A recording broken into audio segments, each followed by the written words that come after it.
All right, welcome to the first week of government. And I'm just going to go over everything. What? She is yelling things to me from the back room. I'm just saying. All right, so we're going to go over everything that we went over week one.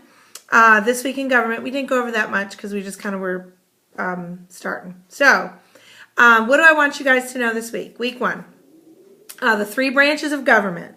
So we have three branches. I don't care which order that you learn them in, but you have the executive branch. Everybody say executive. The judicial branch and the legislative branch. Okay? So I have my little notes because I don't have a whiteboard. All right? So just look at the top. Here, I'll do like this so you won't be going ahead. All right. So we have the legislative branch, which is Congress, and there's two houses in Congress. And we have the executive branch, which is the president, President Obama. I hope everybody here knows that. And then we have the judicial branch, which is the Supreme Court. I'm laughing because I'm squinting my eyes, exactly what my mother used to do. All right, so legislative, executive, judicial. Thank you very much. I know you were saying that at home, okay? So the judicial is the Supreme Court. So these are the three branches of government. They're the Constitution, according to David Barton, they didn't really set out to create the judicial branch as one of the branches of the three branches of government, but that's what we have now through precedent.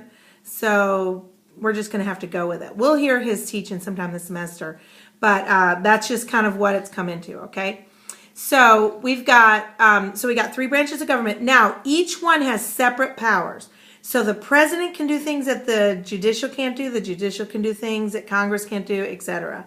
And if one of them gets out of hand, like if the Congress gets out of hand and passes laws like we were talking about in class, like I hate purple, no one's allowed to wear purple anymore. Just ridiculous laws that are not in the Constitution.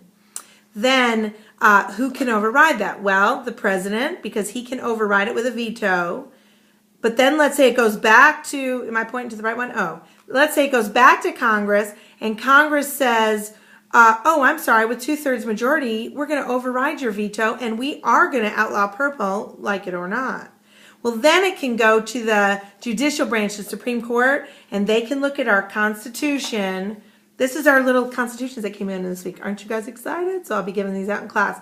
So they can look in here, look in our Constitution. Hopefully they have a bigger copy so they can read it often. And they can say, I'm sorry, this is not in the Constitution. We can't outlaw purple, you know. So, and they would strike it down and they would give all the reasons why, okay? So I want you to learn these three things, all right? I'm going to hide them. What are they? They are executive, legislative, judicial. Very good. I know you were saying them at home. All right. So we've already done the three branches of government, and we've talked a little bit about checks and balances. That's what it's called, checks and balances. So I want you to know that term, checks and balances, like you're doing your checkbook, checks and balances. All right. All right.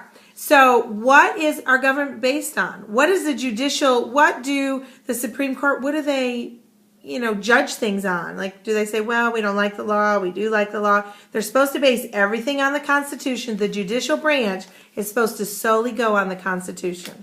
So that is their job, is to weigh everything against the Constitution. Nowadays, we have something called judicial activism, and that means that judges are on the Supreme Court and a lot of other courts, and they are basically just saying whether they like the law or not.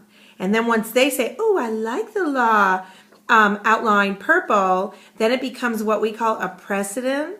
And then when someone else comes against people and say, oh, I'm going to outlaw red, they go, oh, you know what? There is a precedent for this because another court outlawed purple and it stood. So now we can outlaw red. So it's very important that the judicial stand on the Constitution because you don't want to create precedent. All right, you don't have to know that for week 2, so don't get all worried about that, all right? All right, so executive branch, that's the president, legislative, judicial. Can you tell that I work and that I learn through repetition? So I will repeat often, okay? Let me see if I can see this because hard for me to see. Okay. The legislative branch, here we go, right over here. The legislative branch is Congress. And so you've heard about Congress, right? Congress is, there's two houses in Congress. There's the House of Representatives and the Senate. All right, both of them, the Constitution really, when they were forming the Constitution, they wanted to come up with one house, but they could not decide. And we'll go into that further in detail. They could not decide how to do it because the big states were saying, hey, Pennsylvania, was saying, hey, base it on population. Why? Pennsylvania had a lot more people. I'm just using an example. Whereas Rhode Island is saying, hey, we want the same number of representatives no matter how big the state is. Of course they did. So if they have 10 people to Pennsylvania's 1,000 people, their 10 people would have much more weight in decision making than Pennsylvania's 1,000 people. So they had to make it fair. So the great compromise was, and you guys, they came at these compromises through fasting and prayer. They had days of fasting, and we'll go into that, how our Congress, it was not a secular Congress, and the Constitutional Convention was not secular. And they had fasting and prayer, and they basically said this is just divine. They stopped short of saying God himself wrote this document, but they said it was divinely inspired, and many people, many of our founders talked about that. All right, so you have two branches, the House of Representatives. That is based on size. So Texas is going to have way more representatives in the House of Representatives than Rhode Island. It's just how it is. Texas is bigger, so they have more representatives. And then we also, in the Senate, every state has the same amount. Every state has 2 senators. So it's equal. So this one, all of the states are equal. In this House, it's by size, which kind of was the fairest way that they could come about it, okay? So that is part of the legislative branch. Congress, remember, I'm going to put this down. Congress, remember, there's 2 houses. There's the one that's by the same for everybody, for every state, and there's one depending on size. So the one that's the same is called the Senate. There's 2 members of every state to the Senate. There is 50 states. President Obama, when he was running the first time, said there was 57 states. There's not. There's only 50. We haven't added. We haven't subtracted, okay? So Senate is 2 for every state times how many states? Not 57, 50. So that means that we have 100 members of the Senate. And in the House of Representatives, we have, it depends on, I think it's like 535 members. And it's based on, I'll get the exact number, but I think it's 535. And it's based on how many from each state. And so when we do the election, of course, well, anyway, that's another matter, but the electors and stuff are based on size too. So, all right, so that's the legislative branch. There's 2 people that I really, really want you to know this week. We should try to learn them in the legislative branch. There's 2 houses, remember. The House of Representatives, the majority leader, and we call him the Speaker of the House, is John Boehner. Okay, John Boehner. Yeah, I was going to say he cried when he kind of accepted, so they say crying John Boehner. It's just a way to remember him. But anyway, John Boehner. In the Senate, Harry Reid is the majority leader.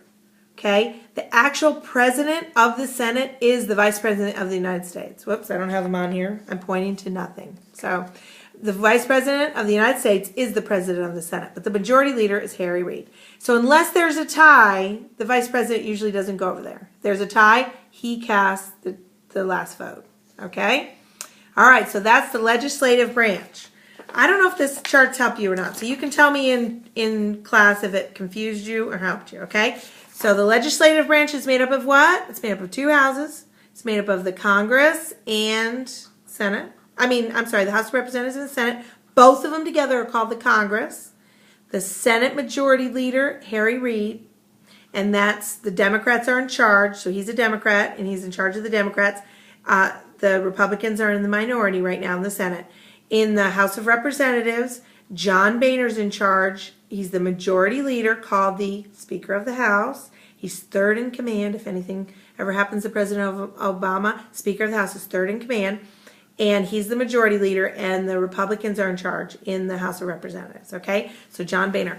And we've mentioned Nancy Pelosi. She's a huge deal because she's just widely known. She's the first woman Speaker of the House and all that. And she was in the House position for a long time before John Boehner, before we got control of the House of Representatives. So Nancy Pelosi, just a good name to know, and I'll try to point you out to her if I can find some pictures of her, okay? All right, now, so you have the executive branch, which we've already talked about, which is the president. You have the legislative branch that we just talked about, the Congress, and the judicial branch. Again, do you remember who that is? Supreme Court. All right, my little chart, Supreme Court. All right, we'll talk right now about the judicial branch. See, I have no rhyme or reason. I skip around. I understand this about myself. I hope you can follow me. All right, so the judicial branch is made up of the courts, but mostly the Supreme Court.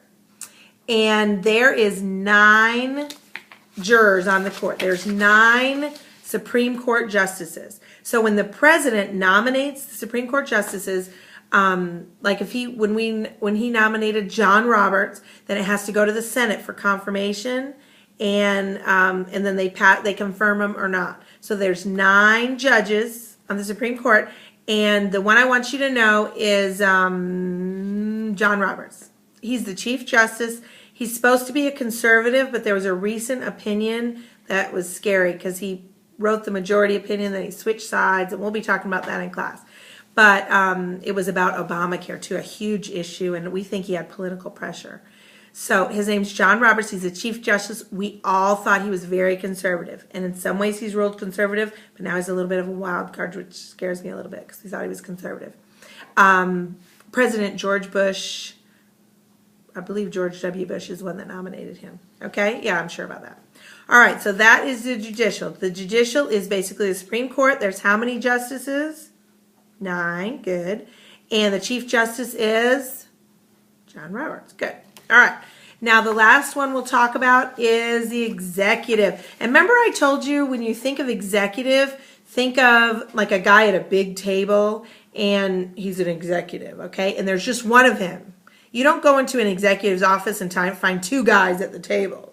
Hey, we're the executive. No, it's always one. So the executive branch is made up of the president, all right? If you guys have your books, all right, your book, Story of the Constitution, let's see what page it's on. Page 93. Go to 93 with me. All right? And right here on page 93, you see this page. If you even want to tear it out and laminate it or put it in your book, we're going to be referring to it a lot. Or just copy it and maybe laminate for your book. But this shows the president, and then this shows his cabinet. And so the president has, can you guys see that? The president has advisors around him. And these are called cabinet positions. They have to be confirmed by the Senate, okay? Basically, they're his advisors. So if the 2 people I wanted you to know that are in the cabinet are Hillary Clinton. She's Secretary of State. Let me see if I can find that one. Here it is, State right here, State. So they're all secretaries, like Secretary of Labor, Secretary of State, okay? So Hillary Clinton is Secretary of State. She goes to other countries. She represents the United States. So whatever she does, it represents the United States. It's they really carry the weight of the executive branch. They carry the presidency. So whatever they do reflects on the president. So it's really, they're kind of like acting like the president for him. When she goes overseas, she's acting like the president, okay? So she carries the full weight of the office with her. They basically handle everything under them, but they advise the president, and he is the chief. Like it really is the head of state, but he has a Secretary of State that handles everything. But if there's a difficult decision, he's the head. So he makes the ultimate decision. Same with the military.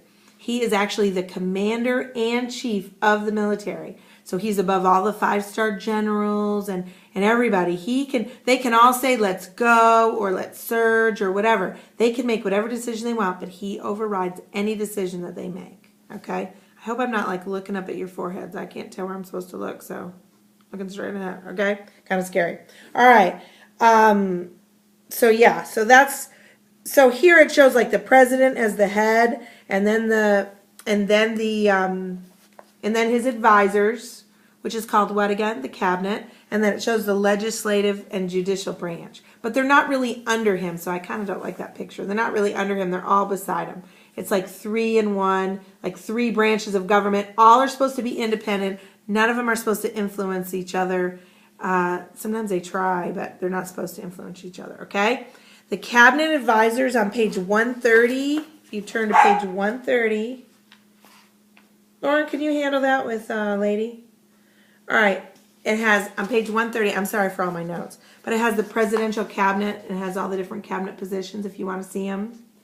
The only other cabinet position that I really wanted you to learn just this week, there's 2, of course, Hillary Clinton, Secretary of State. Husband used to be the President of the United States, so she should be easy to learn. And then the other one that I wanted you to learn was the Attorney General.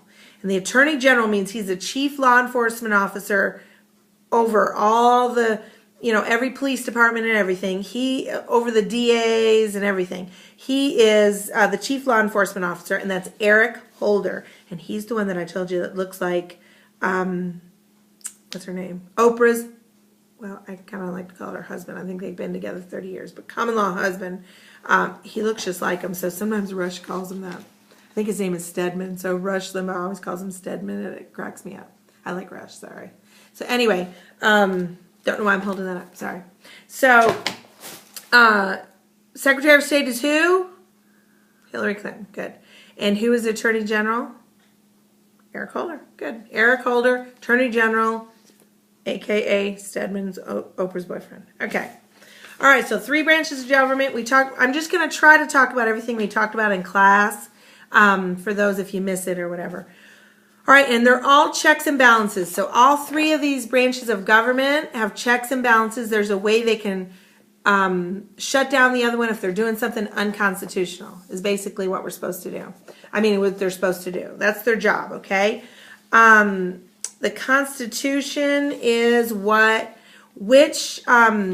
all of them are supposed to base things on the Constitution, but the legislative branch, the Supreme Court, is the final authority when something is unconstitutional. They can strike it. They can strike.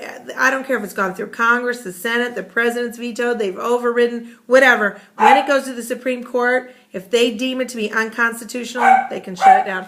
Lauren, could you deal with Lady, please? Lady. Sorry, my dog. I don't know why. She just started barking tonight. All right, qualifications for president on page 127.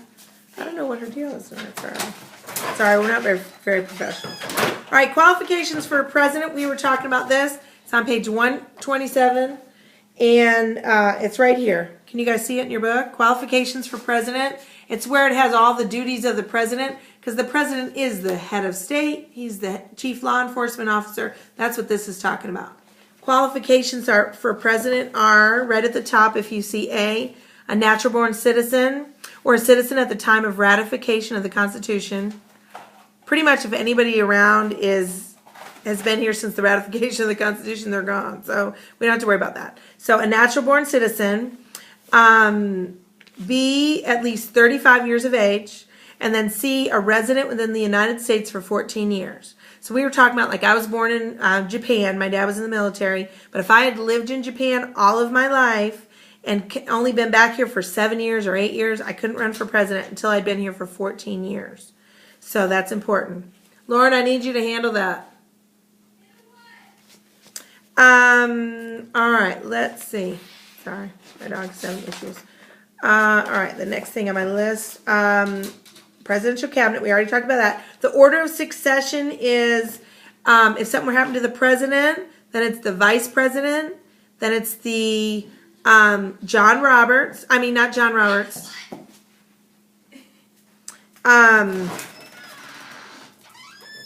Boehner. Sorry, couldn't think of it.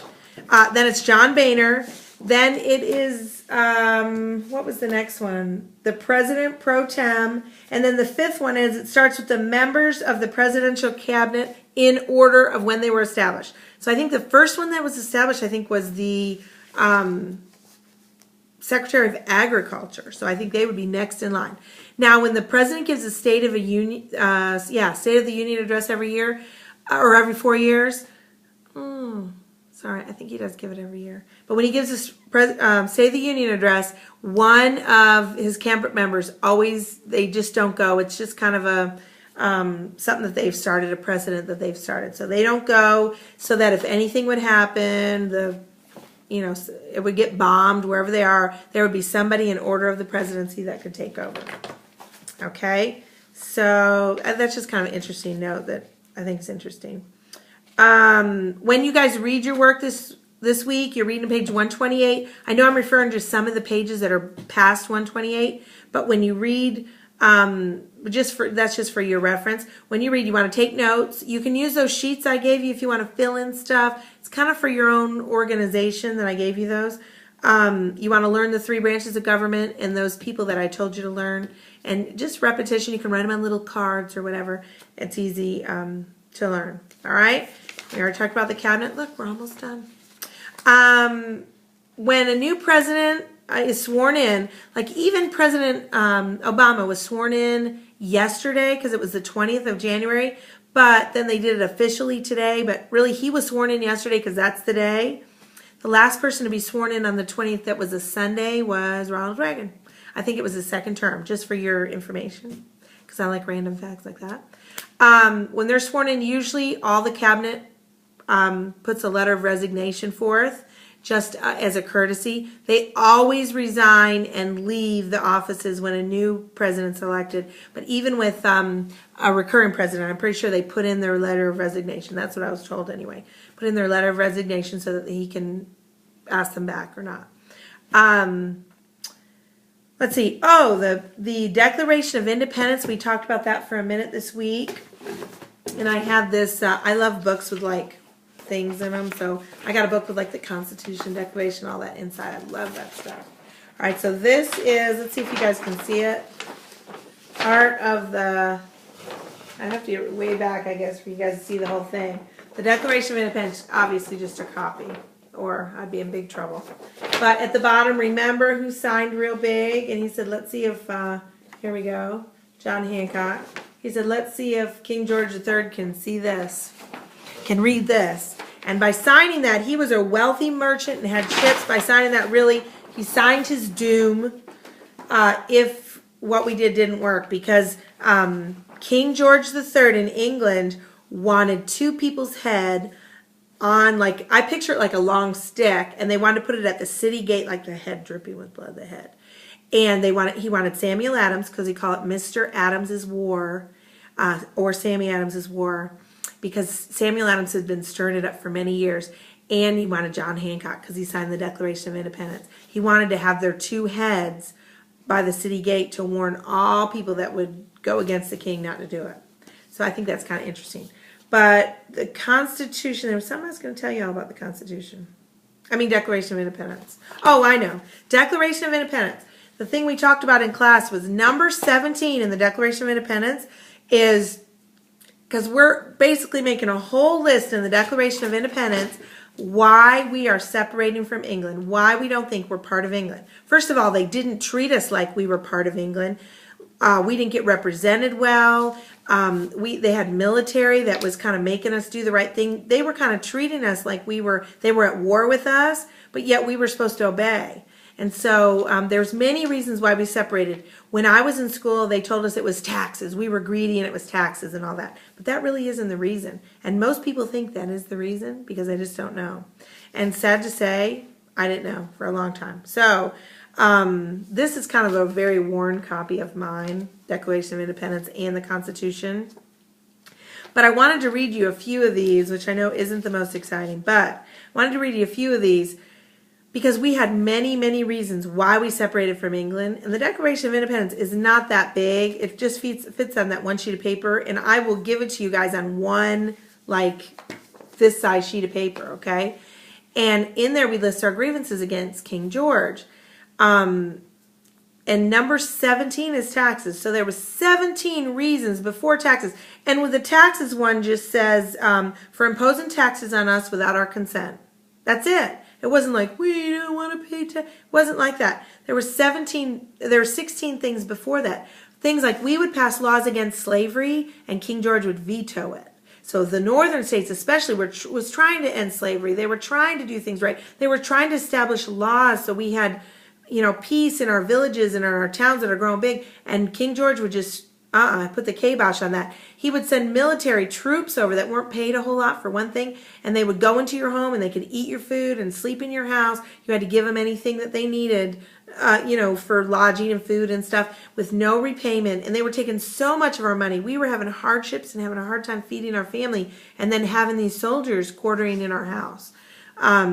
And so it's funny because that is in the Constitution. So when you read the Declaration of Independence and everything that they're saying against the king, it directly links to our Constitution. So what I did last semester is I had the Declaration of Independence right beside the Bill of Rights in the Constitution, and you could see why they wrote the Bill of Rights the way they did. Because they were writing the rights that were taken away from us. So you can directly see it.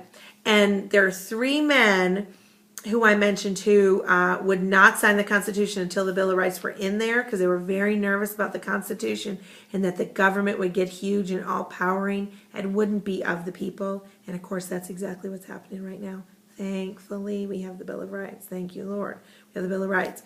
So, and there were several people, but the 3 that I mentioned in class were John Hancock, John Hancock, Samuel Adams, and Patrick Henry. Give me liberty or give me death. That Patrick Henry that made that impassioned speech. So they were 3 of the ones I just wanted you guys to know who said, because they said, let's just ratify the Constitution and then we'll add a Bill of Rights. And they said, oh no.